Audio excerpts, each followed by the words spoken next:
और आपको एक बात बताएं, भगवान की भाषा क्या है आप जानते हैं? अगर आप भगवान को अगर संस्कृत में बोलने के लिए बैठोगे भैया, तो भगवान की भाषा संस्कृत भी नहीं है। भगवान को अगर अंग्रेजी में समझाओगे तो भगवान की भाषा अंग्रेजी भी नहीं है। अगर भगवान की भाषा केवल और केवल अगर संस्कृत होती तो बेचारे जो अंग्रेज उनका क्या होगा, और जो संस्कृत जानते नहीं तो बेचारे उनका क्या होगा।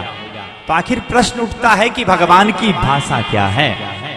भाई ऐसी भाषा क्या है भगवान को, जिस भाषा के कारण से हम भगवान को रिझाएं, हम भगवान को मनाएं? ऐसी भाषा क्या है? ना, भगवान की भाषा आज हम आपको सिखाते हैं। देखिए सज्जनों, भगवान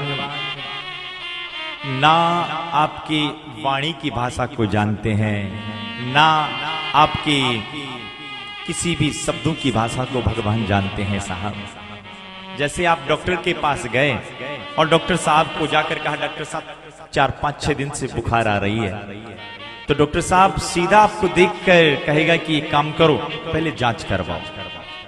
आपको लेबोरेटरी में भेजेंगे और लेबोरेटरी में जो लेबोरेटरी की जांच करने वाला सबसे पहले खून की बूंद निकालेगा, कुछ खून निकालेगा और कुछ बूंदों से फिर आपकी जो जिस प्रकार की जो बीमारी है, जो डॉक्टर साहब जांच लिखेंगे, उस बीमारी में अगर कोई समस्या आएगी उसका समाधान फिर डॉक्टर साहब करेंगे। तो डॉक्टर साहब की भाषा क्या है?